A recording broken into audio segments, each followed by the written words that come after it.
কি অবস্থা সবার? একটু কষ্ট করে ওয়ালাইকুম আসসালাম। একটু কষ্ট করে জানাবা সাউন্ড আর ভিডিও ক্লিয়ার কিনা। আমি আজকে আধুনিক পদার্থবিজ্ঞানের সূচনার ওয়ান শট নিব, এমনভাবে নিব যাতে তোমরা টেস্ট পেপারও সলভ করতে পারো। টেস্ট পেপারের পিডিএফ আছে আমার কাছে। যারা যারা ক্লাসটা করতেছো অবশ্যই লাইভ সহ একটা স্ক্রিনশট নাও। ওকে, আমি একটু শেয়ার করেই সামনে আসতেছি। আমি এটা লিঙ্কটা সবগুলো গ্রুপে দিয়ে দিচ্ছি, দেওয়ার পরেই আসতেছি। একটু ধৈর্য ধরতে হবে।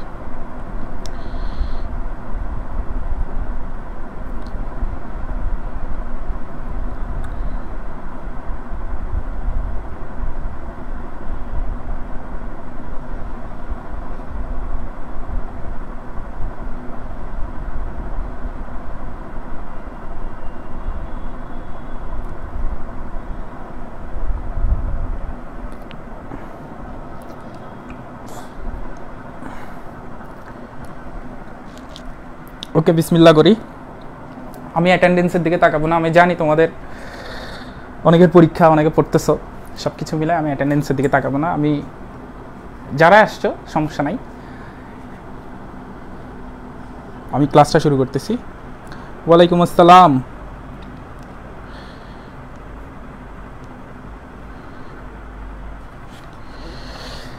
কি অবস্থা সবার? অনেক দিন পরে অনলাইনে আসছি।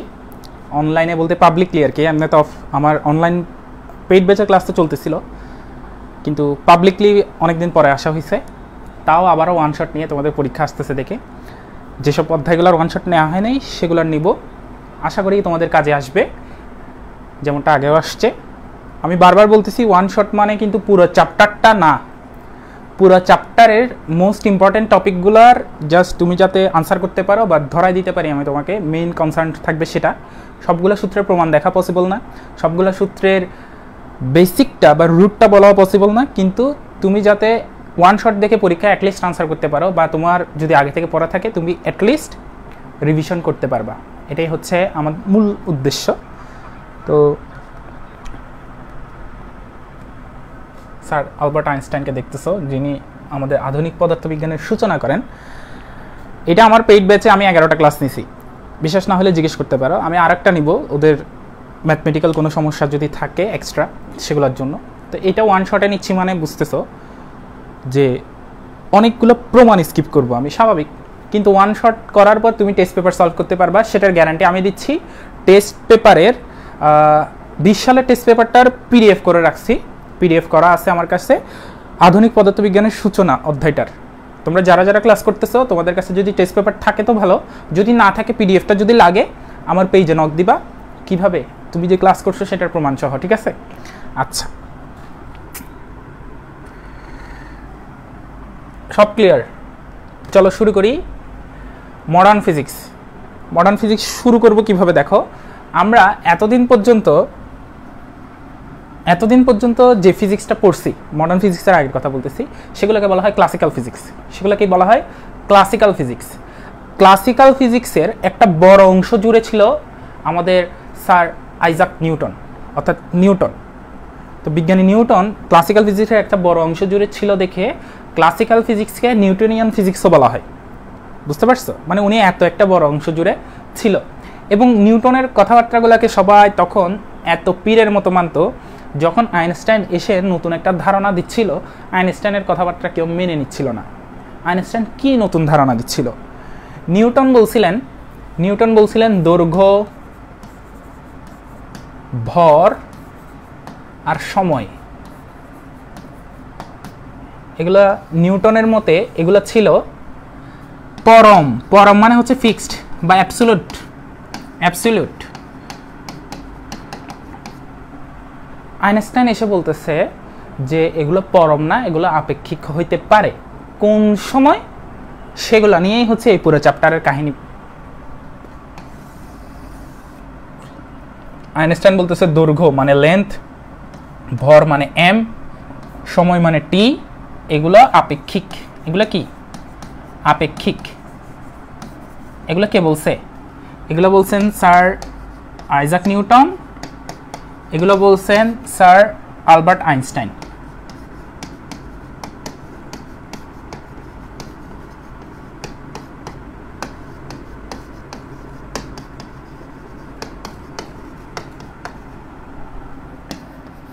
আমি থিওরি পড়াবো না, আমি ডিরেক্ট ম্যাথমেটিক্যাল টপিকেই যাব। এর আগে একটু করে কথাবার্তা সূচনাটা দিচ্ছি, সূচনা না দিলে তুমি আধুনিক পদার্থবিজ্ঞানের সূচনাটা বুঝতে পারবে না। আচ্ছা, স্যার আলবার্ট আইনস্টাইন, এদিকে স্যার নিউটন। আলবার্ট আইনস্টাইন যে বলছেন এটার একটা ক্রাইটেরিয়া অবশ্যই দিয়েছেন। নিউটনেরগুলো সত্যি, কিন্তু আলবার্ট আইনস্টাইনেরগুলো সত্যি হবে যখন আলোর বেগের কাছাকাছি কোনো কিছু যাবে। যখন কি হবে? আলোর বেগের কাছাকাছি কোনো কিছু গতিপ্রাপ্ত হবে, আলোর বেগের কাছাকাছি। যদিও বাস্তবে এখনো পর্যন্ত পসিবল হয়নি আলোর বেগের কাছাকাছি কোনো কিছু যাবে বা আলোর বেগের সমান কিছু হবে। আলোর বেগের সমান হওয়াটা ইম্পসিবল এখন পর্যন্ত, ধরে নিচ্ছি। কোনো সময় হইলে আমি জানি না, এখন পর্যন্ত থিওরিটিক্যালি এটা ইম্পসিবল, বুঝতে পারছো? কোনো সময় হইলে আমি জানি না। আলোর বেগের কাছাকাছি দেখো কোনো কিছু যদি যায় তখন বলতেছে দৈর্ঘ্য, মানে লেন্থ। এই যে লেন্থ, মাস, টাইম, এগুলো আপেক্ষিক হয়ে যাবে, এগুলো আপেক্ষিক হয়ে যাবে। তার মানে এখানে আমরা কিছু কাহিনী, আমরা আইনস্টাইনের মধ্যে সময়ের আপেক্ষিকতা দেখব, সময়ের আপেক্ষিকতা, সময়ের আপেক্ষিকতা। তারপরে দেখব দৈর্ঘ্যের আপেক্ষিকতা, দৈর্ঘ্যের আপেক্ষিকতা।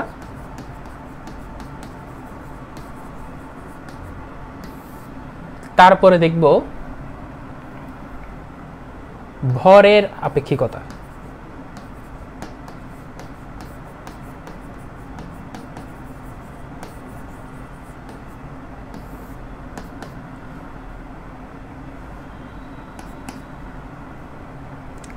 তোমাদেরকে আমি লাস্টে বলবো এই অধ্যায়ের কোন জ্ঞানমূলকের জন্য কি কি দেখবা, সেগুলো বলে দিব জাস্ট লাস্ট মুহূর্তের রিভিশনের জন্য। দেখো সময়ের আপেক্ষিকতা আইনস্টাইনের সমীকরণগুলো থেকে প্রমাণিত হচ্ছে। এটা হচ্ছে লরেন্স রূপান্তর থেকে আসছে, আমরা রূপান্তর এখনো দেখাইনি, রূপান্তর দেখানো পসিবল না ওয়ান সাইডে।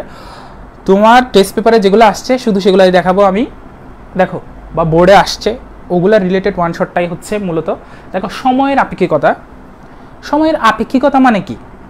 মানে সময় দুইজন মাপবে কিন্তু ডিফারেন্স থাকবে, এখানে দুইজন মাপবে কিন্তু ডিফারেন্স থাকবে। এটা কেমনে পসিবল? এটা তখনই পসিবল যদি দুইজন দুই জায়গায় থাকে। দুই জায়গায় কীরকম থাকবে? একজন থাকবে কোনো একটা আলোর বেগের কাছাকাছি মানের কোনো একটা যান, মহাকাশ যান বা কাল্পনিক গাড়িতে, আরেকজন থাকবে স্থির অবস্থায়। একজন থাকবে স্থির অবস্থায় দাঁড়ানো, আরেকজন থাকবে কাল্পনিক গাড়িতে। দেখো সেগুলোকে বলা হয় জড় প্রসঙ্গ কাঠামো। যেমন আমি একটা কাঠামো আঁকি, দেখো এটা একটা কাঠামো, এটা আরেকটা কাঠামো। কাঠামো মানে ত্রিমাত্রিক স্থানাঙ্ক ব্যবস্থা, ত্রিমাত্রিক স্থানাঙ্ক ব্যবস্থা। এটার সাপেক্ষে আমরা কোনো কিছু মাপবো মনে করো। এটা একটা, এটার নাম দিলাম এস, এটার নাম দিলাম এস প্রাইম। এটার নাম এস যেহেতু দিছি, এটার অক্ষগুলো হবে এক্স, ওয়াই, জেড। এটার অক্ষগুলো হবে X prime, Y prime, Z prime. এভাবে আমি প্রমাণ করাইছি। প্রমাণ, এখন প্রমাণের মধ্যে যাব না, আমি ডিরেক্ট সূত্র বলবো। কিন্তু জাস্ট একটু এই যে সময়ের আপেক্ষিকতাতে তোমাদের প্যাচ লাগবে, প্যাচ যেহেতু লাগবে সেজন্য ক্লিয়ার করার জন্য আমি দুইটা কাঠামো আঁকছি। এই কাঠামোটা এটার সাপেক্ষে ভি বেগে গতিশীল, এটা ভি বেগে গতিশীল। কিরকম? আমার কাছে একটা কিছু একটা লাগবে, এই যে পাইছি।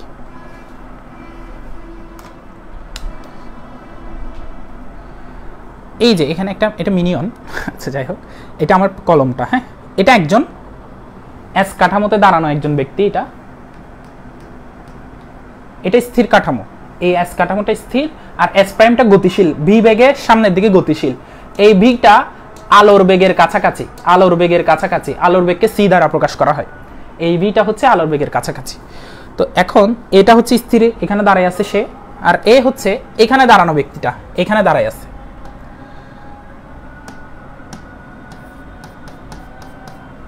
ওকে মনে করো একটা গাড়ির ভিতরে দিই যেটা ভি বেগে গতিশীল। তোমাদের নাইলে কাঠামো চিন্তা করতে কষ্ট হইতে পারে। তুমি মনে করো এটা একটা কাল্পনিক গাড়ি যেটা ভি বেগে গতিশীল। এই যে একটা গাড়ির ভিতর আছে, দেখো সময়ের সাথে সাথে এ সামনের দিকে আগাচ্ছে, এ স্থির। এখানে ও কি দেখবে? এই কলমটা দেখতেছে যত সময় যাচ্ছে হলুদ জন ওর থেকে কিছু দূর আগায় চলে যাচ্ছে, ঠিক না?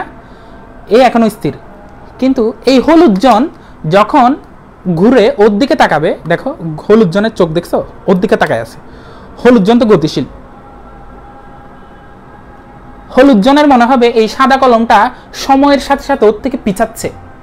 দেখো হলুদ জন দেখতেছে সময়ের সাথে সাথে ও পিছাচ্ছে, ও কিন্তু স্থির, আমি দেখতেছি স্থির, তুমি দেখতেছি স্থির, কিন্তু ও দেখতেছে, এই যে হলুদ জন দেখতেছে এই সাদা কলমটা সময়ের সাথে সাথে কি হচ্ছে, পিছাচ্ছে, আর ও দেখতেছে হলুদ জন আগাচ্ছে। এটা মানে কি? এটা মানে হচ্ছে এর সাপেক্ষে এ গতিশীল, এর সাপেক্ষে এ গতিশীল, মানে দুইজনের সাপেক্ষে গতিশীল। সাপেক্ষ, এই যে সাপেক্ষ কথাটাই হচ্ছে আপেক্ষিকতা যখনই আসবে এখানে সাপেক্ষ চলে আসবে, সাপেক্ষ কথাটা, দুইজনের সাপেক্ষে গতিশীল। এখানে এটাই হচ্ছে মূল কনসার্ন। এ যদি ভি বেগে সামনের দিকে আগায়, সেটা ও দেখবে ও সামনের দিকে যাচ্ছে, কিন্তু ও দেখবে ও পিছাচ্ছে, যদিও ও স্থির, কিন্তু ও নিজে আগানোর ফলে ওকে দেখলে মনে হবে ও পিছাচ্ছে। ওকে, এখন মনে করো, এখন একটা ঘটনা বুঝাই।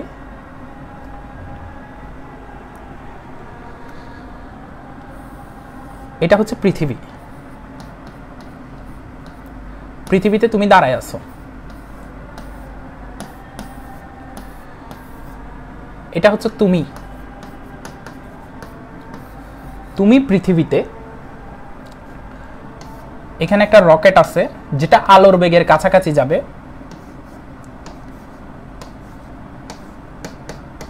রকেটটার বেগ আলোর বেগের কাছাকাছি, জাস্ট ধরলাম আলোর বেগ সি, তো আলোর বেগের কাছাকাছি একটা বেগ আমি ধরলাম 0.9 সি, অর্থাৎ আলোর বেগের 0.9 গুণ। আলোর বেগের মান কত? 3 × 10⁸ মিটার পার সেকেন্ড। আমি শুধুমাত্র সময়ের আপেক্ষিকতাতেই একটু তোমাদের থেকে সময় নিব, সময়ের আপেক্ষিকতাতে সময় নিব। কেন সময় নিব?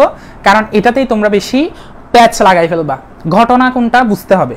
দেখো এখানে যে দাঁড়ায় আছে এটার নাম হচ্ছে কুদ্দুস, জাস্ট বুঝার জন্য। এখানে তুমি, এখানে কুদ্দুস। এখন তুমি দেখতেছো কুদ্দুস রকেটে করে সামনের দিকে আগায় যাচ্ছে, কুদ্দুস দেখতেছে তুমি পিছের দিকে পিছায় যাচ্ছ, যদিও তুমি স্থির, কিন্তু কুদ্দুসের চোখে যা দেখতেছি সেটা আমরা দেখবো না, এটা কুদ্দুসে দেখতেছে। এখন এখানে দুই ধরনের কাহিনী হচ্ছে, ও দেখতেছে ও গতিশীল, ও দেখতেছে ও গতিশীল। তার মানে এখানে গতিশীল শব্দটা যদি তুমি আনো, তুমি প্যাচ লাগাই ফেলবা, এখানে গতিশীল শব্দ আনবা না। এবার আসা আসল কাহিনীতে কি। জাস্ট কথার কথা, মনে করো এখানে একটা ফুটবল মাঠ আছে, এই ফুটবল মাঠে খেলা হচ্ছে, এখানে 90 মিনিটে খেলাটা শেষ হচ্ছে। একটা ফুটবল মাঠ, ফুটবল খেলা 90 মিনিটে শেষ হচ্ছে। এটা কোথায় ঘটতেছে? তোমার সামনে। এটা তুমি, এটা কুদ্দুস,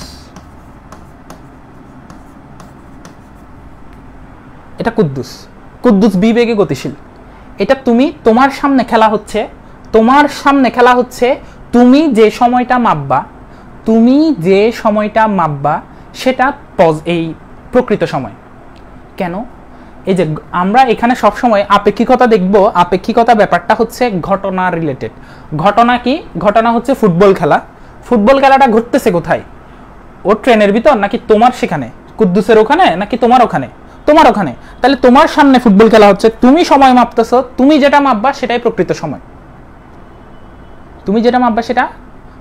সময়, এই ক্ষেত্রে তোমার সময়টাকে প্রকৃত সময় না হয়ে আপেক্ষিক সময় হইতে পারে? অবশ্যই পারে।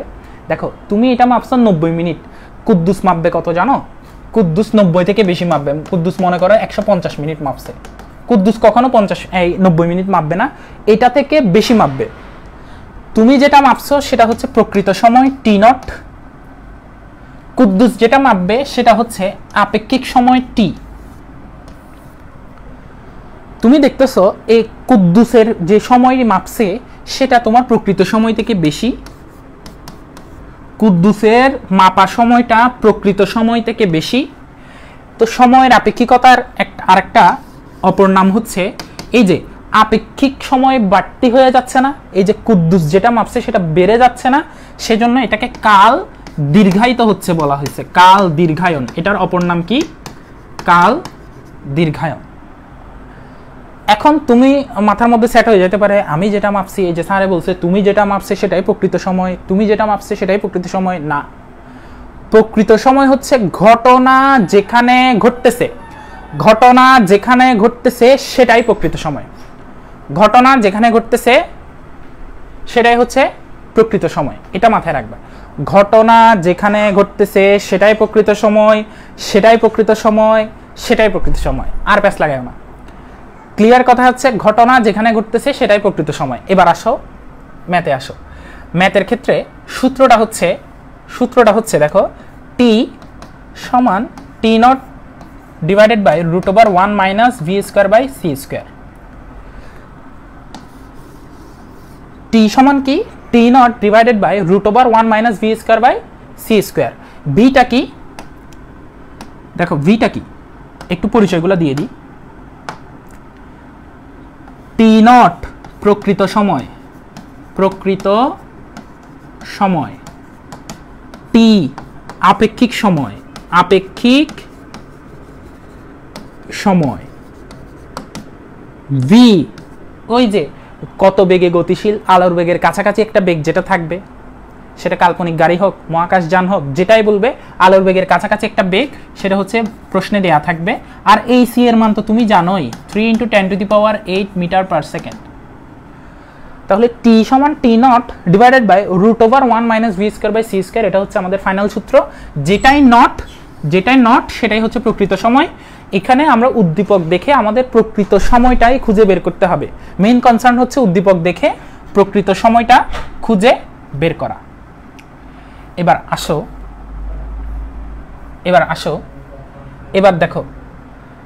দেখো এখানে একটা ফুটবল মাঠ আছে, এইটার এই মহাকাশযানের বেগ দিয়ে দিছি 0.9 সি। আচ্ছা, এই ফুটবল মাঠে খেলা একটা হচ্ছে 90 মিনিট ধরে। তোমাকে এখন বললো কুদ্দুসের পরিমাপকৃত সময় কত? কুদ্দুসের পরিমাপকৃত সময় কত? কুদ্দুস ফুটবল খেলাটি কত মিনিট ধরে চলতেছে দেখবে। তুমি দেখো, তোমার সবার আগে কনসার্ন হচ্ছে ঘটনা কি? ঘটনা ফুটবল খেলা। ফুটবল খেলাটা কি রকেটের ভিতরে হচ্ছে, নাকি এই পৃথিবীতে যে আছে তার সামনে হচ্ছে?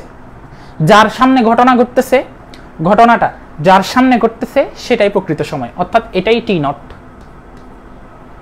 তার মানে ওর সামনে যেহেতু ঘটনা ঘটতেছে না, ও ঘটনা থেকে দেখো প্রতি সেকেন্ডে ও ঘটনা থেকে দূরে সরে যাচ্ছে। যে দূরে সরে যাচ্ছে সে জীবনেও প্রকৃত সময় মাপতে পারবে না, সে মাপবে আপেক্ষিক সময় টি। ভি এর মান দেওয়া আছে, তাহলে তুমি জাস্ট সূত্র এটা বসাবা, টি সমান t naught √1 minus V square by C square. এখান থেকে টি এর মান বের হয়ে যাবে, ঠিক আছে? আচ্ছা, এবার সেম ক্রাইটেরিয়া আমি ঘুরাই দিচ্ছি। কিভাবে ঘুরাচ্ছি? আমি এখন ফুটবল খেলাটা এখানে দিচ্ছি না, ফুটবল খেলা এখানে দিচ্ছি না। আমি বললাম ও রকেটের উপরে না চড়ে ওকে ভিতরে বসাই। ওর সামনে একটা ঝর্ণা থেকে পানি পড়তেছে, ওর সামনে একটা ঝর্ণা থেকে পানি পড়তেছে কুদ্দুসের সামনে। তা আমি পৃথিবী থেকে, তুমি বলতেছো ঝর্ণা থেকে পানি 15 মিনিট ধরে পড়তেছে। তুমি পৃথিবী থেকে বলতেছো কুদ্দুসের রকেটের ভিতরের পানি 15 মিনিট ধরে পড়তেছে। এখন তুমি আমাকে বলো কোনটা প্রকৃত সময়, কোনটা আপেক্ষিক সময়? এই যে দেখো, তোমার সবার আগে টার্গেট হচ্ছে ঘটনা কি? ঘটনা হচ্ছে ঝর্ণা থেকে পানি পড়ার সময়টা। সেটা কোথায়? ঘটনাটা তো এই কুদ্দুসের সামনে, এবং ঘটনাটা দেখো কুদ্দুসের সাথে সাথে গতিশীল, কুদ্দুস থেকে দূরে যাচ্ছে না, ঘটনাটা কুদ্দুসের সাথে সাথেই আছে। কিন্তু এর থেকে, এই যে তোমার থেকে সময়ের সাথে সাথে এটা দূরে চলে যাচ্ছে ঘটনা।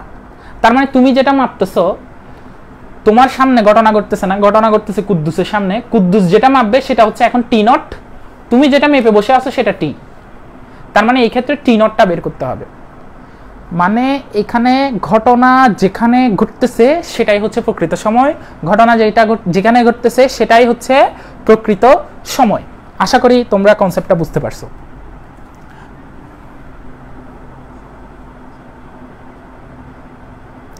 ওকে, ইন রকেট টি নট, এখানে অনেকে উত্তর দিচ্ছে। যদি বুঝে থাকো, দেখি কটুক বুঝো, কটুক বুঝছো আমি দেখি। দেখো পৃথিবী,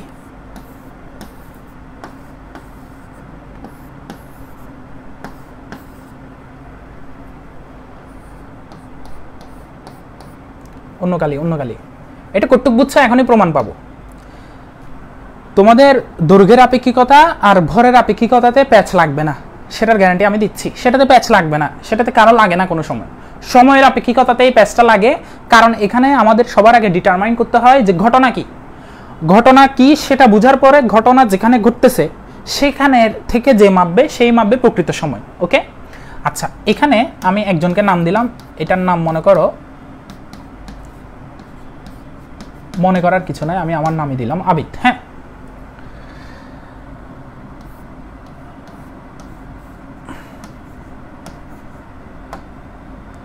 এখানে আমার একটা বন্ধু আছে, মনে করো আমার বন্ধুর নাম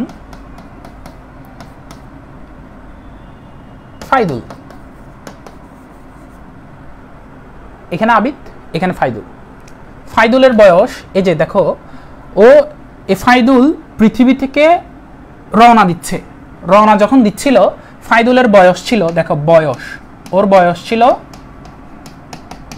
21 বছর যখন রওনা দিচ্ছিল। ওর রকেটের বেগটা হচ্ছে, ওর রকেটের বেগ হচ্ছে 0.9 c, জাস্ট কথার কথা দিলাম। ও যখন পৃথিবী থেকে রওনা দিচ্ছিল ওর বয়স ছিল 21 বছর। দেখো ভালো মতো খেয়াল করো, ও পৃথিবী থেকে যখন রওনা দিচ্ছিল তখন ওর বয়স ছিল 21 বছর। এখন আমি এখানে পৃথিবীতে বসে বসে দেখতেছি ওর কতদিন সময় লাগতেছে। ও মহাকাশে গেছে, গিয়ে একটা নতুন গ্রহের সন্ধান পাইছে, আসছে, ফেরত আসছে।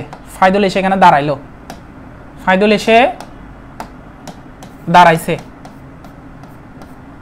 দাঁড়ানোর পরে আমি বললাম, কিরে ফাইদুল, তুই 80 বছর কইছিলি, তুই 80 বছর পর আসছস, তুই 80 বছর পর আসছস। ফাইদুলের মাথায় হাত, কি বলে 80 বছর পর? এটা তো ইম্পসিবল। এখন তুমি আমাকে বলবা যে ফাইদুল নিজের বয়স কত মাপছিল, মানে বয়স তো 21 বছর ছিল, ওর ভ্রমণকালটা, এখানে আমি আবিদ, আমি মাপছি 80 বছর, ও 80 বছর ধরে বাইরে ঘুরে আসছে, মানে ওর পৃথিবীর সাপেক্ষে ওর বয়স এখন আমি বলতেছি 101 বছর। 80-র সাথে 21 যোগ করলে, 80-র সাথে 21 যোগ করলে আমি বলতেছি ফাইদুলের বয়স এখন 101 হয়ে গেছে। ফাইদুল বলতেছে না, আমার বয়সটা এত হয় নাই, আমি তো এত বছর ভ্রমণ করি নাই। তো ফাইদুল আসলে কত বছর ভ্রমণ করছে? এবার আসো, এবার হচ্ছে আবারও আমাদের টার্গেট করতে হবে ঘটনা কি। ঘটনা হচ্ছে ফাইদুলের এই মহাকাশযানে চড়ার সময়টা, মহাকাশযানে চড়ার সময়টা, মহাকাশযানে চড়ার সময়টা, মহাকাশযান মানে চড়া বলতে তো ঘটনা হচ্ছে মহাকাশযানে চড়া, সেখানের ভিতরে আছে কে? ফাইদুল। তার মানে ফাইদুল মহাকাশযানে চড়ার সময় যেটা মাপবে সেটাই হবে প্রকৃত সময়। আমি যেটা পৃথিবী থেকে মাপতেছিলাম সেটা হচ্ছে আপেক্ষিক সময়। তো তুমি এখান থেকে টি সমান T0 বাই √1 মাইনাস v² দিয়ে T0 এর মান বের করতে পারবা না? টি এর জায়গায় 80 বসাবা, নট 101। তুমি ভ্রমণকালের সময়টা বসাবা। আগের 21 বছর তো দুইজনেই সেম ভাবে দেখছে, দুইজনেই মেনে নিছে, দুইজনেই পৃথিবীতে ছিল। এই 80 বছরটা বসানোর পরে তুমি T0 এর একটা মান পাবা।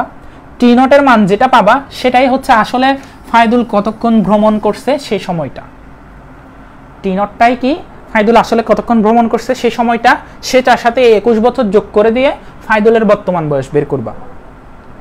কাহিনী বুঝতে পারছো? কাহিনী বুঝতে পারছো যে ঘটনা যেখানে ঘটতেছে সেটাই প্রকৃত সময়। এটা মাথার মধ্যে সেট করে ফেলো, আর কোনো জায়গায় আটকাবা না এটাতে।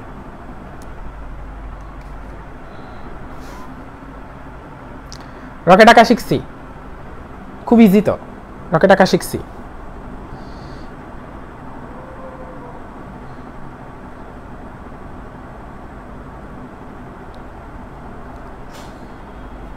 কি বলছে একজনে, আমার মাথার উপর দিয়ে গেছে ওর কাহিনীটা। সময়ের আপেক্ষিকতা ক্লিয়ার? ওকে ঘটনা বোঝানো শেষ। এবার দৈর্ঘ্যের আপেক্ষিকতা। দৈর্ঘ্যের আপেক্ষিক সময়ের ক্ষেত্রে সময় বেড়ে যাচ্ছে, মানে আপেক্ষিক সময় বেড়ে যাচ্ছে, সেজন্য এটাকে কাল দীর্ঘায়ন বলতেছি। দৈর্ঘ্যের ক্ষেত্রে এটা কমে যায়, সেজন্য এটা হচ্ছে দৈর্ঘ্য সংকোচন। দৈর্ঘ্য সংকোচন। এটার ক্ষেত্রে L সমান L0 into root over 1 minus V square by C square. আর ভরের আপেক্ষিকতা হচ্ছে ভর বেড়ে যায়, সেটা হচ্ছে m divided by m is equal to m0 divided by root over 1 minus V square by C square. দেখো root over 1 minus V square by C square সবখানেই আছে। টি এরটা ছিল এরকম, টি এরটা ছিল t0 root over 1 minus V square by C square. এই ক্ষেত্রে এলটা L0 এর থেকে ছোট, এই ক্ষেত্রে m বড় m0 থেকে, এই ক্ষেত্রে t বড় t0 থেকে। সময়ের আপেক্ষিকতার ব্যাপারগুলো আমরা বুঝছি। আমাদের ঝামেলা লাগবে যেটা, সেটাই আমরা ক্লিয়ার মতো বুঝছি। এখানের মধ্যে ঝামেলা নাই, এখানে কোনো ঝামেলা নাই। এখানে একটা শব্দ দিয়েই বুঝে যাবা, শব্দটা হচ্ছে গতিশীল আর স্থির। সেটা কিন্তু এগুলাতে বুঝবা না। গতিশীল সময়, স্থির সময় দিয়ে তুমি t0 t এগুলো মাপতে যাও না, গোলমাল লাগবে, গোলমাল লাগবে। তুমি বোঝার জন্য তুমি এটার ক্ষেত্রে, এই দুইটার ক্ষেত্রে গতিশীল স্থির এগুলো ইউজ করতে পারবা। দেখো যেখানেই নট আছে আমি বলছি সেটাই প্রকৃত সময়, প্রকৃত। এই যে নট আছে এটা প্রকৃত দৈর্ঘ্য, নট আছে প্রকৃত ভর। এটার অপর নাম স্থির দৈর্ঘ্য, এটা হচ্ছে গতিশীল দৈর্ঘ্য, গতিশীল দৈর্ঘ্য। এটা হচ্ছে গতিশীল ভর,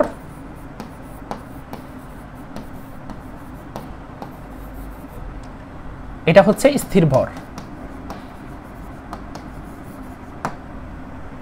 গতিশীল দৈর্ঘ্য, স্থির দৈর্ঘ্য, গতিশীল ভর, স্থির ভর, এই তিনটার কাহিনী গেল। এই তিনটার ম্যাপ দিলে তোমরা ইজিলি পারবা। গতিশীল দৈর্ঘ্য, গতিশীল ভর এগুলো হচ্ছে L আর M দ্বারা প্রকাশ করা হয়। আর স্থির দৈর্ঘ্য, স্থির ভর এগুলো L0 M0।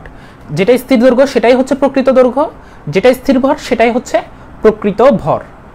আমরা এখান থেকে এখন একটা জিনিস শিখছি, আমরা শুধু m যদি লিখি তাহলে এটা এখন এই অধ্যায়ের ক্ষেত্রে এটা বুঝবো আপেক্ষিক। শুধু m কোথাও দেখলে আমরা বুঝবো কি সেটা আপেক্ষিক। আর যদি m0 দেখি তখন আমরা এই অধ্যায়ের ক্ষেত্রে মানে আপেক্ষিকতার ম্যাথ করতে গেলে আমরা m0 মানে প্রকৃত ভর বুঝবো। আচ্ছা ওকে ওকে, তাহলে ভরের আপেক্ষিকতাও গেল। এখন যেটা শিখবো সেটা আমাদের জন্য খুবই দরকার। টেস্ট পেপারে হচ্ছে এগুলো নিয়েই ম্যাক্সিমাম ম্যাথ। আইনস্টাইনের সবচেয়ে ফেমাস ইকুয়েশন E সমান mc স্কোয়ার, E সমান mc স্কোয়ার, এই সমীকরণটা শিখবো। দেখো E সমান mc স্কোয়ার।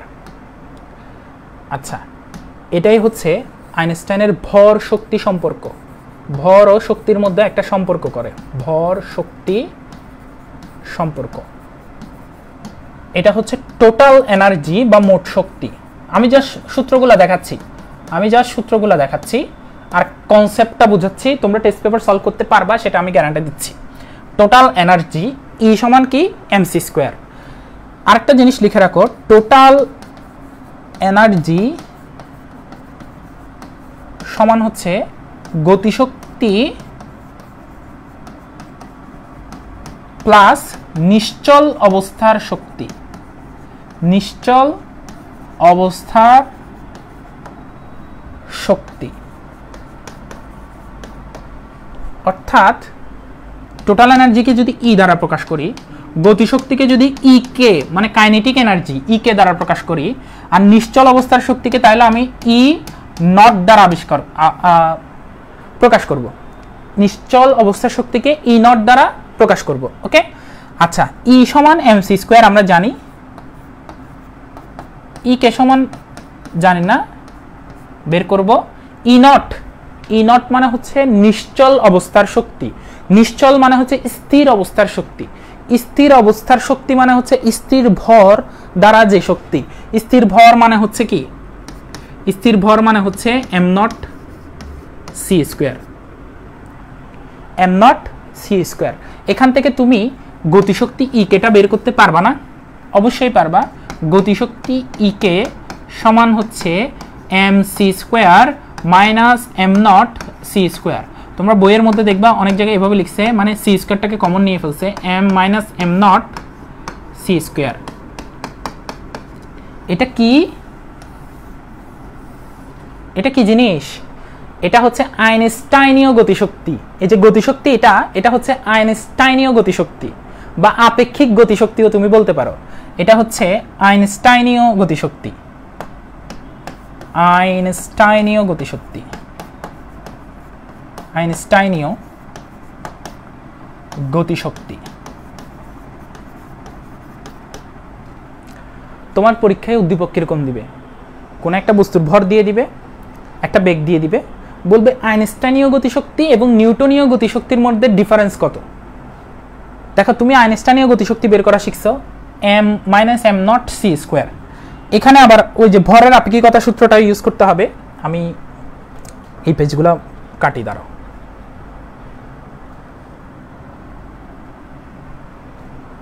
দেখো টোটাল এনার্জি বা মোট শক্তি সমান হচ্ছে গতিশক্তি প্লাস নিশ্চল অবস্থার শক্তি। টোটাল এনার্জি সমান হচ্ছে ই, আর গতিশক্তি মানে ই কে, নিশ্চল অবস্থার শক্তি ই নট।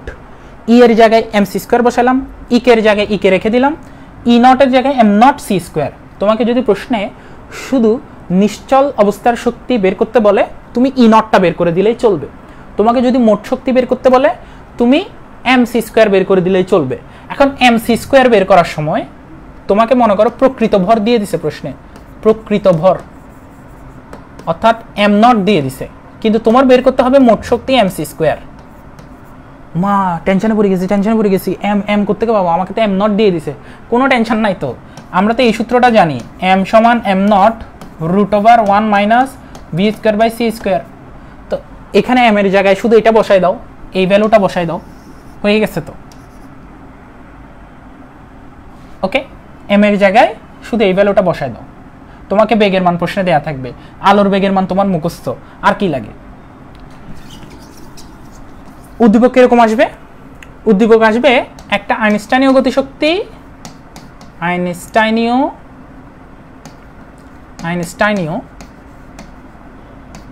গতিশক্তি ও নিউটনীয় গতিশক্তির মধ্যে ডিফারেন্সটা জিজ্ঞেস করবে। আরটা কি? নিউটনীয় গতিশক্তি।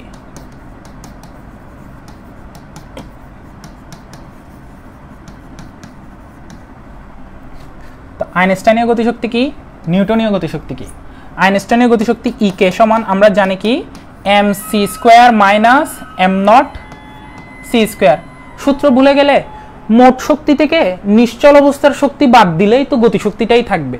টোটাল শক্তি মানে হচ্ছে গতিশক্তি প্লাস নিশ্চল অবস্থার শক্তি। তো মোট শক্তি থেকে তুমি নিশ্চল অবস্থার শক্তিটা বাদ দিলেই তো এই গতিশক্তিটা পেয়ে যাচ্ছ, ঠিক না? আবার এম এর মান যদি কোনো কারণে না জানো, তুমি তখন কি সূত্র ইউজ করবা? এম এর জায়গায় চাইলে এই যে M naught root over 1 minus V square by C square, এই সূত্র দিয়ে এম বের করে ফেলতে পারবা। এবার আসলে নিউটনীয় গতিশক্তি। নিউটনীয় গতিশক্তি জানে না এরকম কেউ, আশা করি এখানে নাই। সেটা হচ্ছে half M V square, half M V square নিউটনীয় গতিশক্তি। এখন এটা হাফ এম ভি স্কোয়ার লিখলে ভুল হবে, এটা half am not V square. মানে নিউটনের ক্ষেত্রে তো আর আপেক্ষিক ভর বলতে কিছু নাই, নিউটনীয় গতিশক্তিতে প্রকৃত ভরটাই কাউন্ট করতে হবে, কারণ নিউটনের মতে তো এগুলো পরম। তো নিউটনের ক্ষেত্রে পরম পরম পরম পরম পরম সুন্দরী এরকম লিখে দেবা না, পরমটাই লিখবা। আচ্ছা যাই হোক,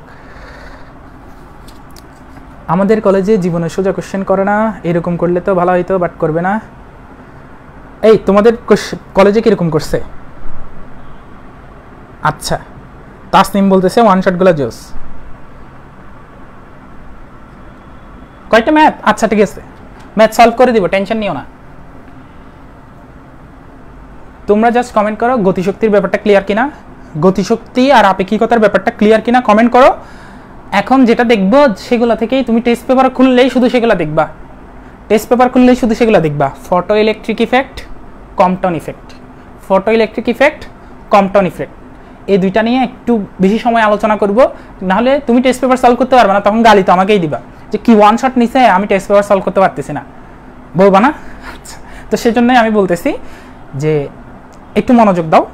আগের দুইটা টপিক বুঝছো কিনা, আপেক্ষিকতা আর শক্তি রিলেটেড প্রশ্ন আসলে তুমি সলভ করতে পারবা কিনা জাস্ট আমি তোমাদেরকে প্রশ্নের টাইপগুলোও বলতেছি কিরকম আসতে পারে সেটাও বলতেছি এরপর টেস্ট পেপার নিয়ে ডাইরেক্ট সলভ করা শুরু করব দেখবা তো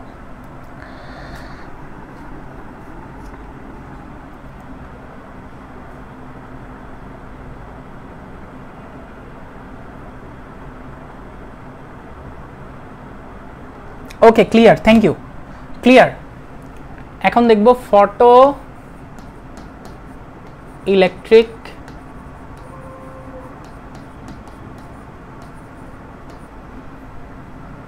ইফেক্ট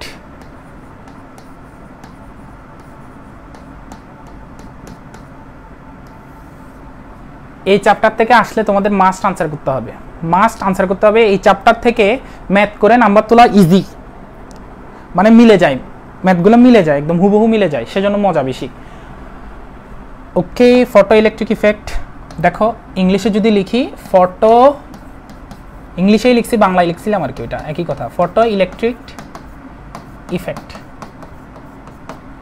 সায়েন্সের ভাষায় ফটো মানে ছবি না ফটো মানে আলো সায়েন্সের ভাষায় মানে বিজ্ঞানের ভাষায় ফটো মানে হচ্ছে আলো তার মানে আলো এটা হচ্ছে আলো এটা মানে হচ্ছে তড়িৎ আর এটা মানে হচ্ছে ক্রিয়া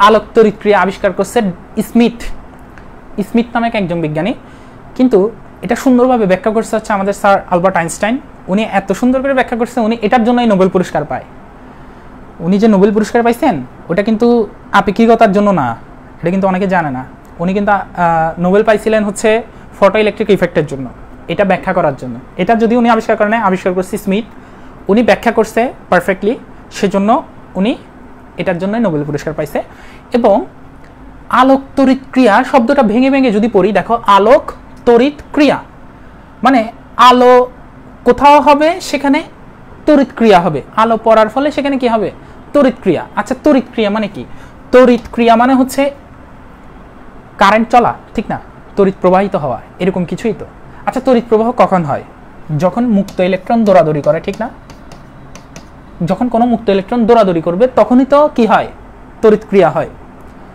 এখন ঘটনাটা একটু দেখো আমি তাপগতিবিদ্যা পড়ানোর সময় ভণ্ড নেতার উদাহরণ দিছিলাম না এখানে এখন ঘুষখোর একজন কর্মচারীর উদাহরণ দিব সেটা হচ্ছে ইলেকট্রন ঘুষখোর কর্মচারীকে ইলেকট্রন আচ্ছা যাই হোক এটা একটা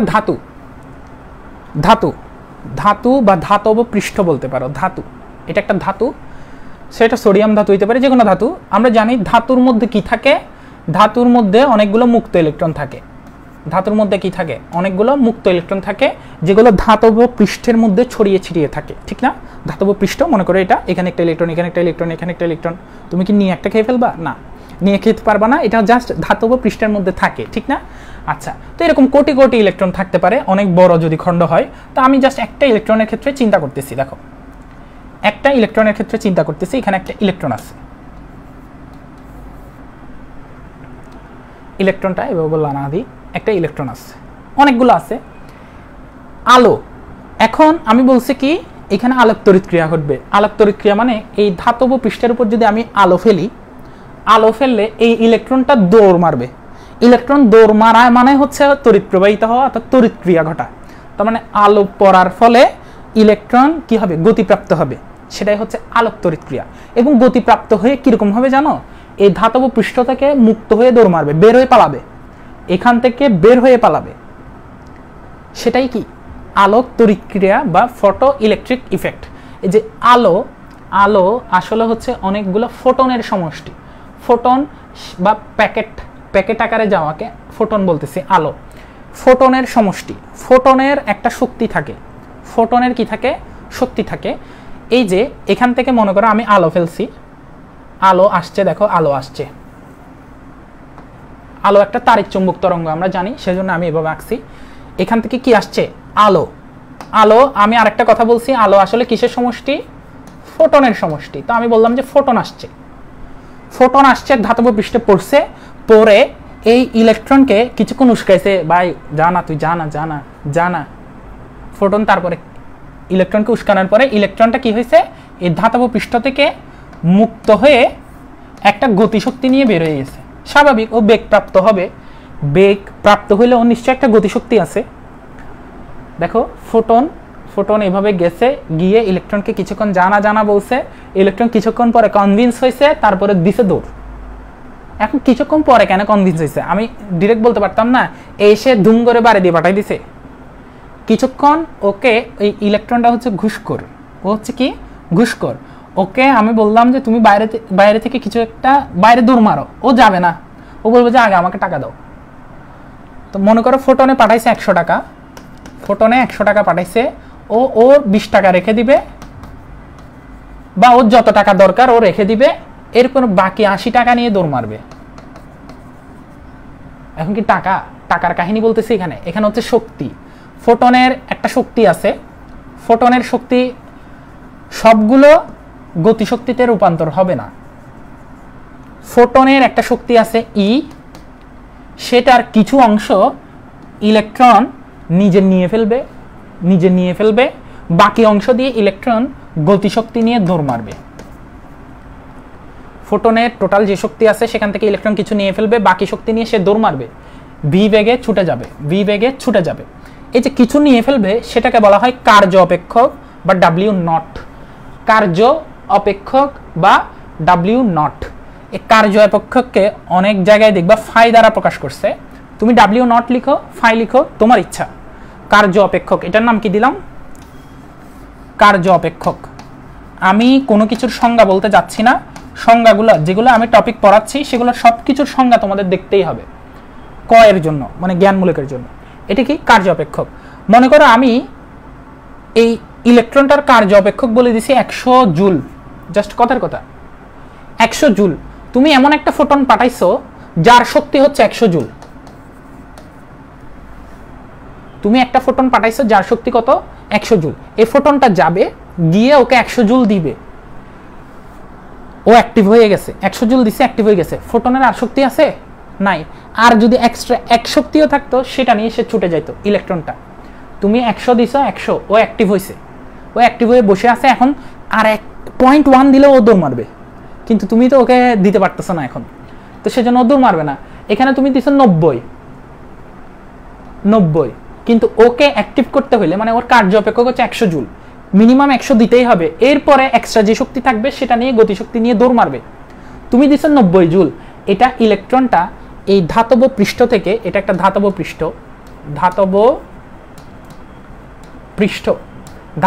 হতে মুক্ত হবে না। তুমি ওকে দৌড়াইতে পারবে না, দৌড়ানোর জন্য তোমার অত শক্তি নাই।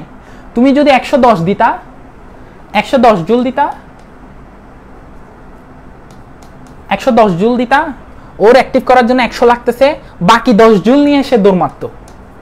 কারণ শক্তি, energy is eternal, it can neither be destroyed or created, it can only transform from one form to another. এরকম করে একটা ইংলিশ শব্দ আছে না, শক্তি সৃষ্টি বা ধ্বংস করা যায় না, এটা শুধু এক রূপ থেকে অন্য রূপে যায়। তো টোটাল শক্তিটা একটা এই কার্য অপেক্ষক অ্যাক্টিভ করতে দিয়ে দিছে 100 জুল, বাকি 10 জুল নিয়ে সে দৌড় মারবে। এটাই তো কাহিনী, এটাই হচ্ছে ফটো ইলেকট্রিক ইফেক্টের কাহিনী। এখন আমি সূত্রগুলো ব্যাখ্যা করব। এই যে ফোটনের শক্তি বলছি না, ফোটনের মোট শক্তি, দেখো আমি লিখতেছি ফোটনের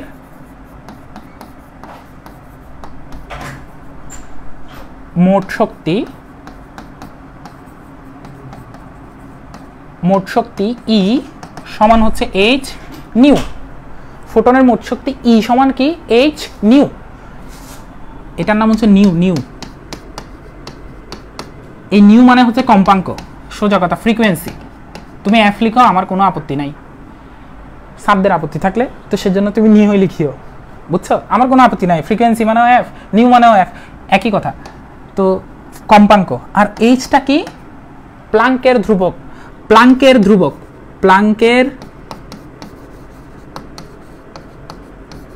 ধ্রুবক।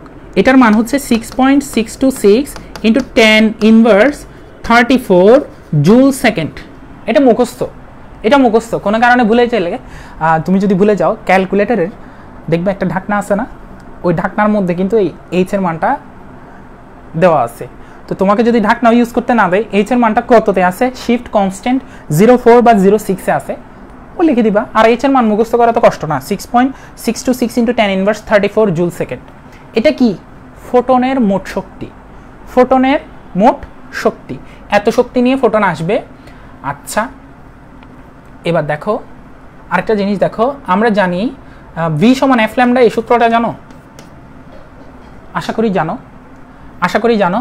ফোটন, ফোটন মানে আমি বলছি আলো না, ফোটন মানে হচ্ছে আলোর অংশ, তার মানে ফোটনের বেগটা আলোর বেগের সমান, অর্থাৎ আমি v এর জায়গায় c লিখতে পারি, আর f এর জায়গায় কি লিখবো? f এর জায়গায় নিউ, আর ল্যামডার জায়গায় তো ল্যামডাই আছে। তো এখান থেকে চাইলে আমি নিউ এর জায়গায় c/λ লিখতে পারি না? নিউ মানে হচ্ছে কম্পাঙ্ক সমান c/λ লিখতে পারি। তাহলে ফোটনের শক্তি এরকম লিখতে পারি, E সমান h নিউ, এখান থেকে h c/λ লিখতে পারি না?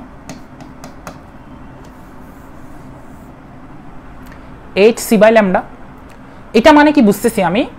দেখো এই ক্ষেত্রে প্রথম ক্ষেত্রে 1 নাম্বার কেসে, আর এটা 2 নাম্বার কেসে, ভালো মতো খেয়াল করো। 1 নাম্বার কেসে h এটা ধ্রুবক আর সমান চিহ্ন যদি একসাথে করে ফেলে, শক্তির পরিমাণটা ফ্রিকোয়েন্সির সমানুপাতিক। এবার 2 নাম্বার কেসে দেখি, h আর c এই দুটোটাই ধ্রুবক, h ও ধ্রুবক, আলোর বেগের মানও ধ্রুবক, তাহলে E সমানুপাতিক 1/λ। এটা থেকে আমি বুঝতেছি ফ্রিকোয়েন্সি যদি বাড়াই, দেখো ফ্রিকোয়েন্সি বাড়াইলে শক্তিও বাড়বে, ফ্রিকোয়েন্সি কমাইলে শক্তিও কমবে। ফ্রিকোয়েন্সি মানে কম্পাঙ্ক। এটার ক্ষেত্রে তরঙ্গ দৈর্ঘ্য বাড়াইলে শক্তি কমে যাবে, তরঙ্গ দৈর্ঘ্য কমাইলে শক্তি বেড়ে যাবে। কাহিনীটা বুঝতেছি, আশা করি কাহিনীটা বুঝতেছি আমরা। আচ্ছা এবার এই কাহিনীতে আসি। ফোটনের যে টোটাল শক্তি, ফোটনের মোট শক্তি যেটা আসতেছে, সেটার কিছু অংশ কোথায় যাচ্ছে? কার্য অপেক্ষক প্লাস বাকি অংশটা ইলেকট্রনের গতিশক্তিতে যাচ্ছে, ইলেকট্রনের গতিশক্তিতে। যদি ফোটনের শক্তিটা অতটুক হয় আর কি, তাহলে এই কার্য অপেক্ষকে কিছু যাবে, গিয়ে যদি এক্সট্রা শক্তি থাকে সেটা গতিশক্তিতে যাবে। ঠিক আছে, তো ফোটনের মোট শক্তিকে আমি E দ্বারা প্রকাশ করলাম, কার্য অপেক্ষককে W0 দ্বারা প্রকাশ করলাম, তুমি ফাই দ্বারা প্রকাশ করো, আমার কোনো সমস্যা নাই। গতিশক্তিকে EK দ্বারা প্রকাশ করলাম। এখনই আমি শিখছি ফোটনের মোট শক্তির সূত্র, এইমাত্র শিখলাম, h নিউ। কার্য অপেক্ষকের সূত্র হচ্ছে h নিউ নট। এই নিউ নটটা কি? নিউ নটটা হচ্ছে সূচন কম্পাঙ্ক। মিনিমাম কত ফ্রিকোয়েন্সির শক্তি দিলে বা কত ফ্রিকোয়েন্সির ফোটন দিলে, মিনিমাম কত ফ্রিকোয়েন্সির ফোটন দিলে ইলেকট্রনটা উঠা শুরু করবে, ইলেকট্রনটা যাওয়ার উপক্রম হবে, ধাতব পৃষ্ঠ থেকে মুক্ত হওয়ার উপক্রম হবে, সেটাই হচ্ছে কি? সূচন কম্পাঙ্ক। এই সূচন কম্পাঙ্কের কারণে যে শক্তিটা, সেটাই হচ্ছে কার্য অপেক্ষক, সূচন কম্পাঙ্ক। এটার নাম কি বললাম? সূচন কম্পাঙ্ক। সূচন কম্পাঙ্ক, এটার নাম আপতিত ফোটনের কম্পাঙ্ক। আপতিত ফোটনের কম্পাঙ্ক। ওকে নেক্সট, প্লাস ই কে মানে হচ্ছে হাফ এম নট। এম নটটা কি? ইলেকট্রনের ভর। গতিশক্তি কার? ইলেকট্রনের। এম নটটা ইলেকট্রনের ভর, 9.1 × 10⁻31 KG V square. h new সমান h new naught plus half am not V square. এগুলো করতে আসছে ওই ফোটনের শক্তি সমান কার্য অপেক্ষক প্লাস ইলেকট্রনের গতিশক্তি, এগুলো থেকে। ক্লিয়ার? তোমাকে মাঝে মাঝে জিজ্ঞেস করবে ইলেকট্রনের সর্বোচ্চ গতিশক্তি। ইলেকট্রনের কি বলবে? সর্বোচ্চ গতিশক্তি ক্ষেত্রে কি বসবে? সর্বোচ্চ গতিশক্তির মানে হচ্ছে ই কে ম্যাক্স, মানে গতিশক্তি ম্যাক্স। তাই এটাকে আমি কে ম্যাক্স লিখতেছি। দেখো সর্বোচ্চ গতিশক্তি পাওয়ার জন্য এই যে ফোটনের শক্তি আসছে, কার্য অপেক্ষক আসছে, এই যে সর্বোচ্চ গতিশক্তির জন্য কে ম্যাক্স লিখলাম। যখনই বলবে সর্বোচ্চ গতিশক্তি তখন তুমি আরেকটা জিনিস লিখতে পারবা, এটা তো এইচ নিউ আছেই, এটা এইচ নিউ নট সেটাও আছে, এটার জায়গায় লিখতে পারবা ইভি,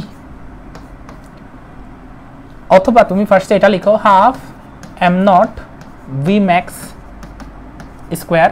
সর্বোচ্চ গতিশক্তি পাওয়ার জন্য সর্বোচ্চ বেগ লাগবে, ভর তো ফিক্সড, ভর তো চেঞ্জ হবে না, ইলেকট্রনের ভর তো ভর যেরকম আছে, মানে বেগ যদি সর্বোচ্চ হয় গতিশক্তি সর্বোচ্চ হবে। তখন তুমি কি লিখতে পারবা জানো, কে ম্যাক্স সমান তুমি লিখতে পারবা ই ভি, কে ম্যাক্স সমান কি লিখতে পারবা ই ভি।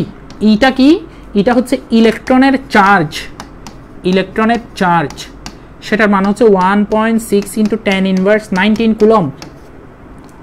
ভিটা কি, প্রশ্নে দেখবে একটা ভোল্টেজ দেওয়া আছে, একটা ভোল্টেজ বা নিবৃত্তি বিভব দেওয়া আছে, এটার নাম কি নিবৃত্তি বিভব।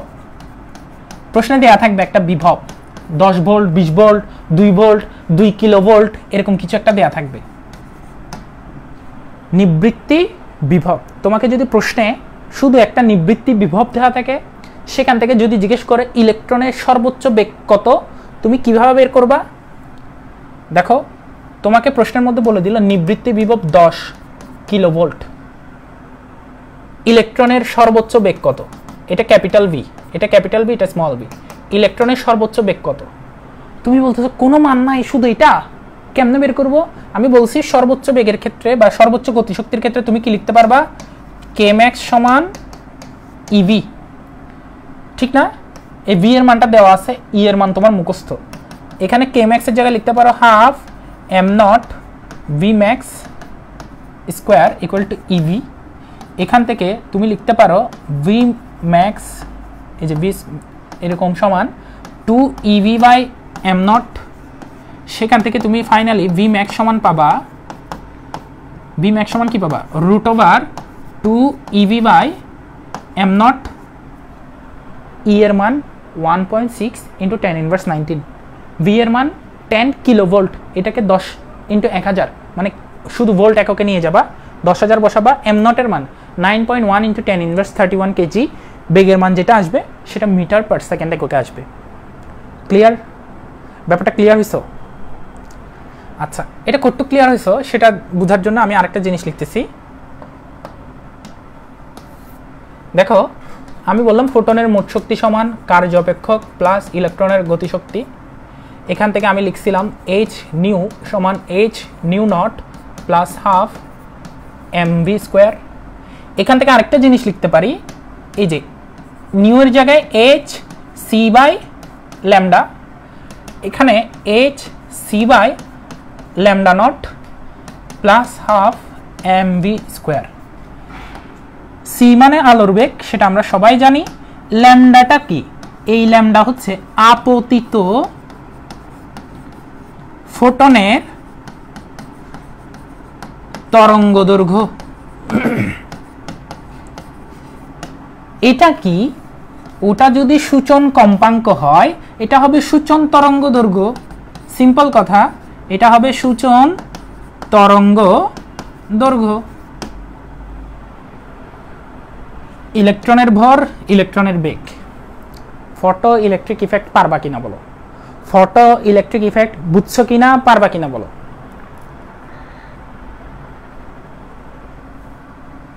আরেকটা কাহিনী দেখো, একটা 1 ইলেকট্রন ভোল্ট সমান হচ্ছে 1.6 × 10⁻19 জুল। 1 ইলেকট্রন ভোল্ট সমান কত জুল? 1.6 × 10⁻19 জুল। এই 1 ইলেকট্রন ভোল্টকে এভাবে লেখা হয় 1 ইভি। ওটা আবার ওটার সাথে মিলাইও না, নিবৃত্তি বিভবের ইভি মিলাইলেও সেম জিনিস, কিন্তু তুমি মিলাইতে গেলে তুমি গোলাই ফেলবা, তুমি কারণ প্রমাণ দেখো না, তুমি ওয়ান শট দেখতেছো। তো 1 ইভি সমান কত জানি আমরা? 1.6 × 10⁻19 জুল। আচ্ছা, তোমাকে যদি জুলে কোনো একটা শক্তি মান দেয়া থাকে, তুমি সেটাকে যদি এটা দিয়ে ভাগ দাও, তুমি ইভি এককে মানে ইলেকট্রন ভোল্ট এককে কত সেটা বের করে ফেলতে পারবা। যেমন কথার কথা, তোমাকে যদি মনে করো বললো 10,000 এই যে 10,000 না, এটা তো 1 লাখ লিখে ফেলতেছি, 10,000 জুল শক্তি, এটা ইভি এককে কত? তুমি যা সিম্পল ভাবে এটাকে 1.6 × 10⁻19 দিয়ে কি করবা, ভাগ করে দিবা, তখন ইভি এককে চলে আসবে। এটা কনভার্সনটা বোঝাচ্ছি। সেম ভাবে 1 অ্যাটমিক মাস ইউনিট, এটা সমান হচ্ছে 1.626 × 10⁻27 কেজি। 1 EMU সমান, এটাও মনে রাখবা 6 to 4 মনে হয়, 6 to 4 বা 6 to 6 সামথিং। তুমি এটা মুখস্থ ভ্যালু, এটাও একটু মুখস্থ করে রাখবা। ফটো ইলেকট্রিক ইফেক্ট ইনশাল্লাহ পারবো, ইনশাল্লাহ পারবো, ইনশাল্লাহ পারবো।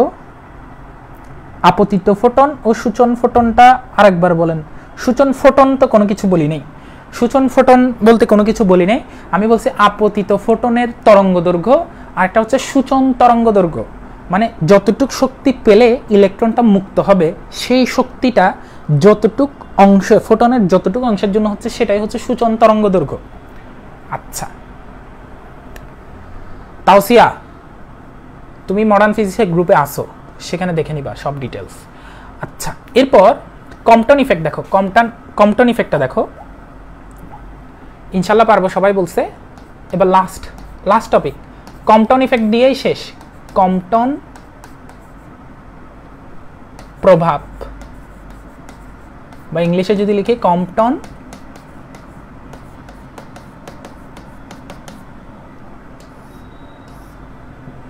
ফটো ইলেকট্রিক কি ছিল? এটা একটা ধাতু, এখানে আলো ফেলছি, আলো যেটা পড়ছে সেটাই, যে ফোটন যেটা আসছে সেটা হচ্ছে আপতিত ফোটন।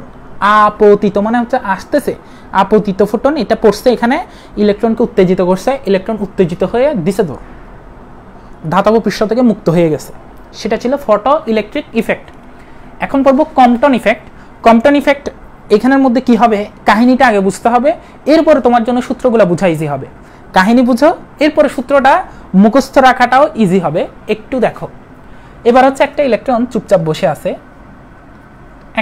একটা ইলেকট্রন, এবার ধাতু কোনো কিছু না, একটা ইলেকট্রন আছে, এই ইলেকট্রনের উপর একটা ফোটন আসলো, এই যে একটা ফোটন আসলো, এখানে আমি মনে করো লাইট মারছি, এই লাইটের থেকে ফোটনটা বের হইছে, এই একটা ফোটন আসছে, ফোটন, এই যে ফোটন আসছে, ফোটন দিলাম, ফোটনটা এসে ইলেকট্রনের সাথে বাড়ি খেয়েছে, ইলেকট্রনের সাথে বাড়ি খেয়ে ইলেকট্রন গেছে এদিকে, ফোটন গেছে এইদিকে। ফোটনেরটা আমি এভাবে লিখি, হলুদ কালি দিয়ে দেখাই, তাহলে বুঝতে সুবিধা হবে। দেখো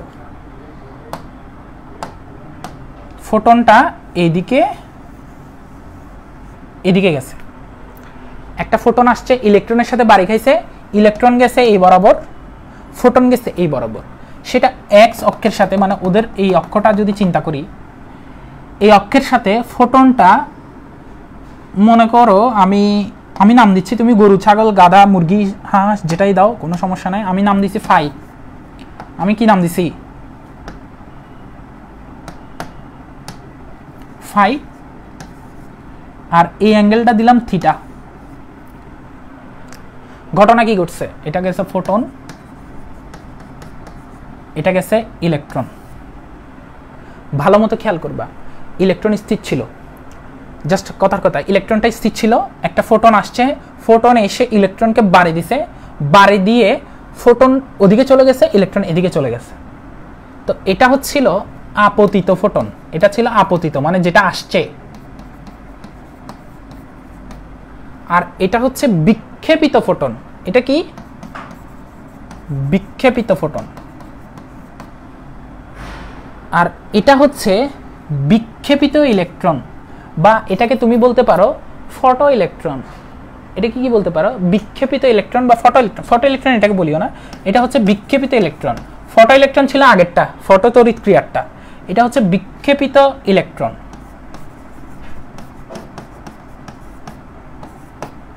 দেখো ফোটন আসছে, ইলেকট্রনকে বাড়ি দিছে, বাড়ি দিয়ে ফোটন গেছে এইদিকে, ইলেকট্রন গেছে এইদিকে।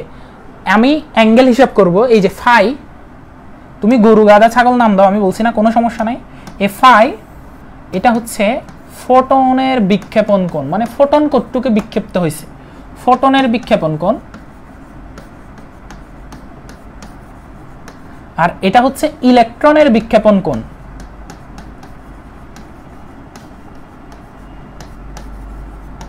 তুমি এটাকে থিটা দাও, এটা ফাই দাও, কোনো সমস্যা নাই। আমার মূল কনসার্ন ফোটনের বিক্ষেপণ কোণটা, ফোটনের বিক্ষেপণ অ্যাঙ্গেলটা আমার মূল কনসার্ন, যে ফোটন আগে কিভাবে ছিল, এখন কতটুকু বিক্ষেপিত হয়েছে। আচ্ছা, একটা জিনিস চিন্তা করো, জাস্ট কথার কথা, ফোটন 100 জুল শক্তি নিয়ে আসছে, 100 জুল শক্তি নিয়ে আসছে। আমি সবার কমেন্ট দেখবো এখন। এই যে 100 জুল শক্তি নিয়ে আসছে, বিক্ষেপিত ফোটনের শক্তি, এই যে আমি বললাম এটার নাম দিলাম ই, ফোটন ই সমান 100 জুল শক্তি নিয়ে আসছে। এই ই প্রাইম বিক্ষেপিত ফোটনের শক্তিটা আপতিত ফোটনের শক্তি থেকে বেশি হবে নাকি কম হবে, মানে এই শক্তিটা ই প্রাইমটা 100 জুল থেকে বেশি হবে নাকি কম হবে, শুধু সেটা বলো, বেশি কম এটাই বলো।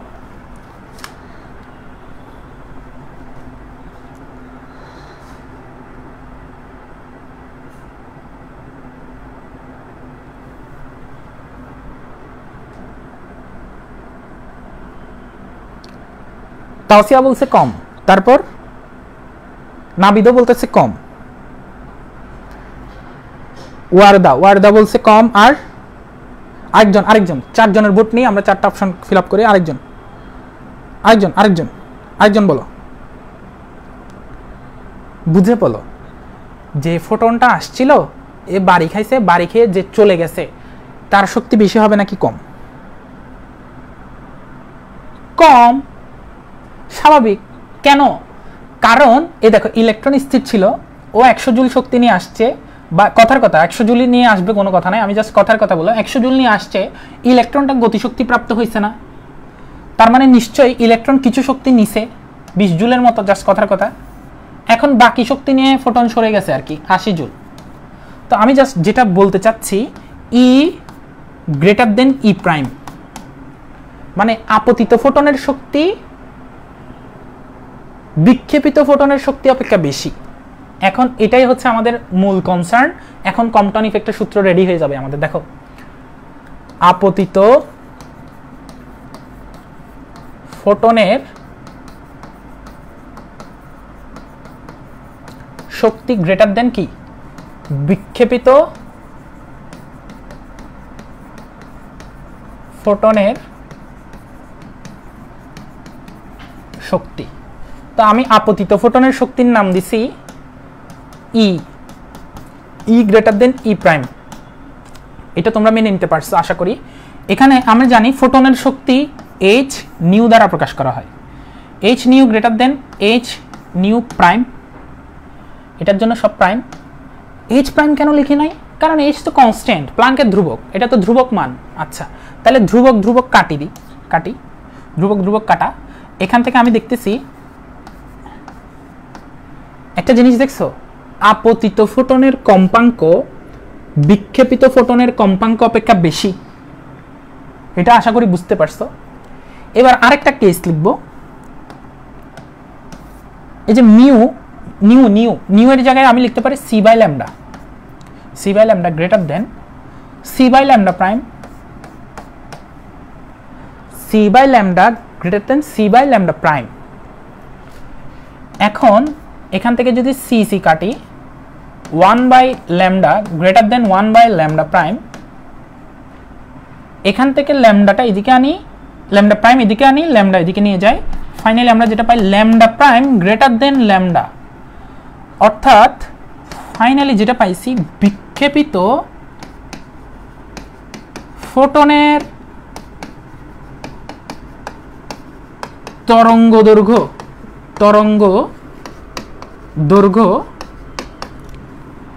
আপতিত ফোটনের তরঙ্গ দৈর্ঘ্য অপেক্ষা বেশি। শক্তি কম কিন্তু তরঙ্গ দৈর্ঘ্যটা বেশি। তুমি খেয়াল করতেছো? কারণ শক্তি আর তরঙ্গ দৈর্ঘ্যের সম্পর্কটা ব্যস্তানুপাতিক। শক্তি কমে গেছে, তরঙ্গ দৈর্ঘ্য বেড়ে যাবে না? তো সেজন্য বিক্ষেপিত ফোটনের তরঙ্গ দৈর্ঘ্য কিছুটা বেড়ে যাচ্ছে। দেখো, আপতিত ফোটনের তরঙ্গ দৈর্ঘ্য, আমি শর্টকাট লিখছি, আপতিত ফোটনের তরঙ্গ দৈর্ঘ্য অপেক্ষা বিক্ষেপিত ফোটনের তরঙ্গ দৈর্ঘ্য কিছুটা বেড়ে যাচ্ছে, এই বেড়ে যাওয়াটাকেই বলা হয় কম্পটন ইফেক্ট। এই বেড়ে যাওয়াটাকেই কি বলতেছি? Compton effect. মানে আপতিত ফোটন, উচ্চ শক্তি সম্পন্ন কোনো ফোটন ইলেকট্রনের সাথে সংঘর্ষের ফলে বিক্ষেপিত ফোটনের তরঙ্গ দৈর্ঘ্য, এই যে ল্যামডা প্রাইমটা বেড়ে যায়, এটা ল্যামডা নিয়ে আসছিল, ল্যামডা প্রাইমটা বেড়ে যায়, একেই কি বলতেছি? কম্পটন ইফেক্ট বা কম্পটন ক্রিয়া। আবার বলতেছি, দেখো, আপতিত ফোটনে বা উচ্চ শক্তি সম্পন্ন কোনো ফোটন ইলেকট্রনের সাথে সংঘর্ষের ফলে বিক্ষেপিত ফোটনের তরঙ্গ দৈর্ঘ্য বেড়ে যাওয়াকে কম্পটন ইফেক্ট বা কম্পটন প্রভাব বলে।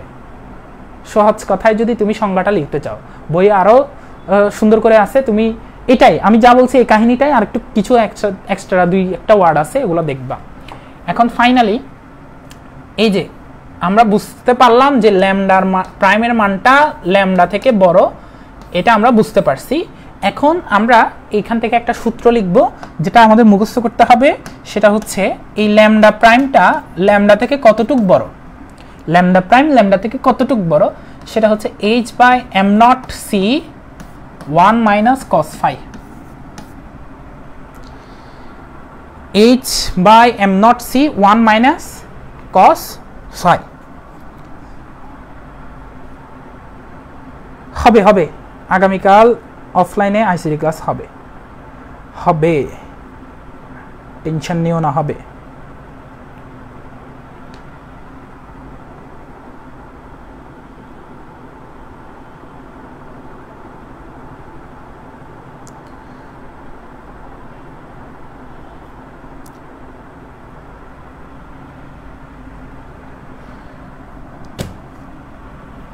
এখানে কোনটা কি? এটা হচ্ছে বিক্ষেপিত ফোটনের তরঙ্গ দৈর্ঘ্য, এটা হচ্ছে কি? বিক্ষেপিত ফোটনের তরঙ্গ দৈর্ঘ্য, বিক্ষেপিত ফোটনের তরঙ্গ দৈর্ঘ্য। এটা হচ্ছে আপতিত ফোটনের তরঙ্গ দৈর্ঘ্য। এইচটা হচ্ছে প্লাঙ্কের ধ্রুবক। এম নটটা কি? ইলেকট্রনের ভর, ইলেকট্রনের ভর, ইলেকট্রনের ভর। সিটা কি? আলোর বেগ।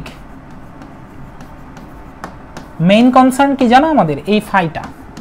এটা হচ্ছে বিক্ষেপিত ফোটন কতটুক, মানে ফোটনটা কত ডিগ্রি অ্যাঙ্গেলে সরে গেছে, ফোটনের সাথে কোনটা, এটা হচ্ছে ফোটনের সাথে অ্যাঙ্গেল, ফোটনের সাথে অ্যাঙ্গেলটা, নট ইলেকট্রনের সাথে অ্যাঙ্গেলটা, এটা ফোটনের সাথে অ্যাঙ্গেলটা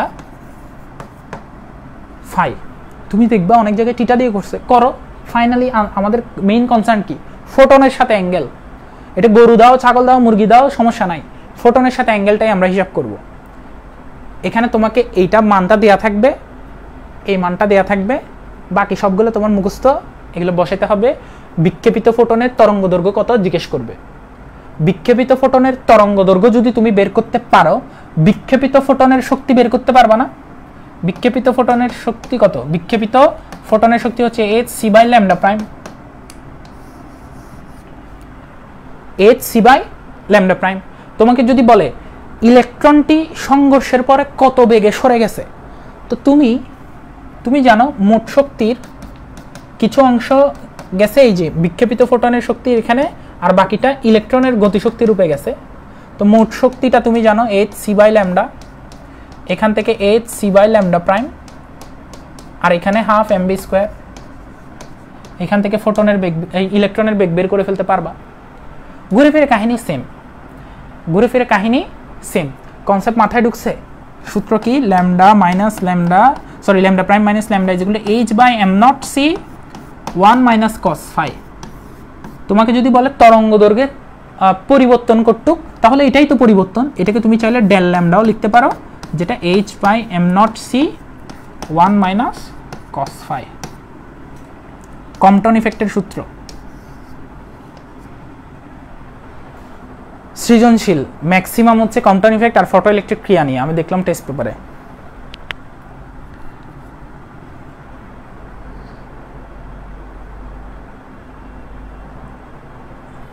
থ্যাংক ইউ। থ্যাংক ইউ আমার বোঝানো অনেক ভালো এটা বলার জন্য, আমি খুশি হয়েছি। আচ্ছা যাই হোক, স্থিতিবিদ্যার ম্যাথের একটা পাবলিকলি ঘোষণা দিই, ক্যালকুলাসের নিব 22 ব্যাচের জন্য, ক্যালকুলাসের ওয়ান শট নিব। এটা প্রাইভেটলি বলছি অনেককে, পাবলিকলি আজকে বললাম আর কি। ক্যালকুলাসের ওয়ান শট নিব, 22 ব্যাচের পরীক্ষা আসুক, আসার আগে নিব, তাজা নিব, তাহলে রক্ত গরম থাকবে, তখন মজাও লাগবে, তখন সিরিয়াসনেসও বাড়বে, ঠিক আছে। ওয়ান শট নিব, ওগুলো হচ্ছে রিভিশন স্টাইল, তোমাদের এর আগে থেকে তো পড়া লাগবে, একটু পড়ো ভালো মতো। হ্যাঁ,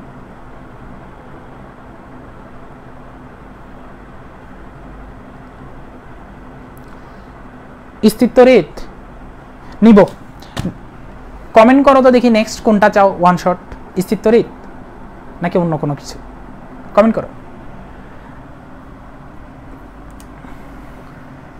কয়েকটা ম্যাথ সলভ করা দিব ভাবছি, কিন্তু আমি মনে করতেছি তোমরা পারবা, আমার বিশ্বাস তোমরা পারবা।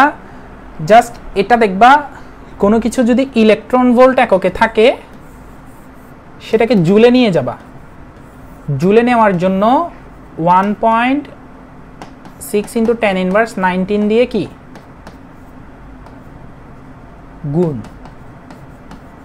গুণ করবা। আর যদি জুল থেকে ইলেকট্রন ভোল্টে নিতে হয় 1.6 × 10⁻19 দিয়ে ভাগ করবা। এগুলো একটু মাথায় রাখবা। আর কার্য অপেক্ষক বললেই তুমি কি লিখতে পারবা, h নিউ নট অথবা hc/λ0। তোমাকে যদি সূচন কম্পাঙ্ক দিয়ে দেয় তুমি কার্য অপেক্ষক বের করতে পারবা। এই যে সূচন কম্পাঙ্ক, এটা যদি দিয়ে দেয় তুমি কার্য অপেক্ষক বের করতে পারবা। সূচন তরঙ্গ দৈর্ঘ্য দিয়ে দিলে তুমি কার্য অপেক্ষক বের করতে পারবা, আশা করি পারবা।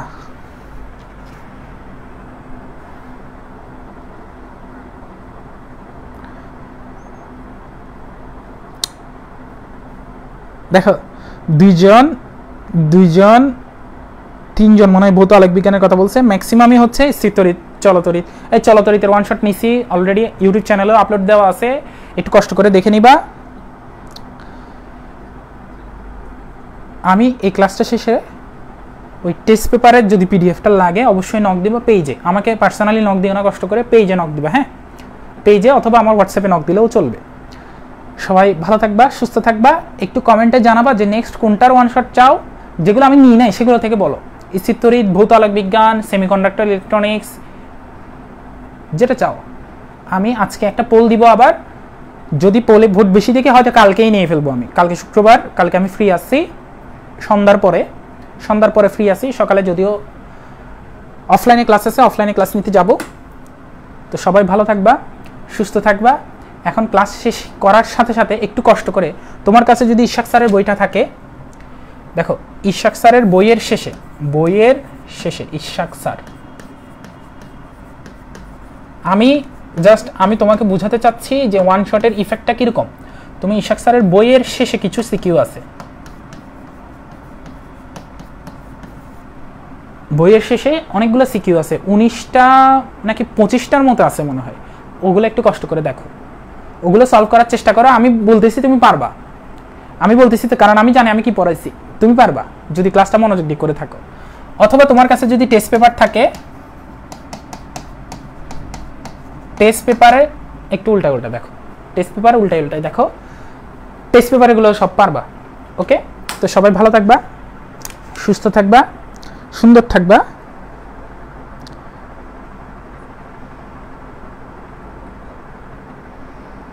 কালকে সকাল 8টায় আছে একটা আইসিডি ক্লাস অফলাইনে, আর একটা আছে 11:30টায়, না সরি 11টায়, 8টায় আর 11টায়, দুইটা 1.5 ঘন্টার ক্লাস।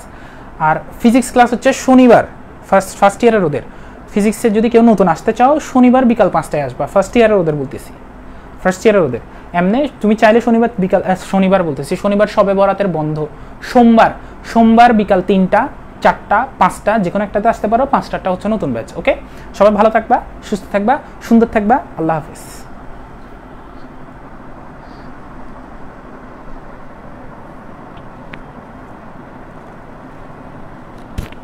ওই যে রূপা 30টা আছে, 30টাই করো। ওকে, ওয়ালাইকুম আসসালাম, সবাই ভালো থাকবা। নাবিদ বলতেছে সুন্দর কেমনে থাকতাম।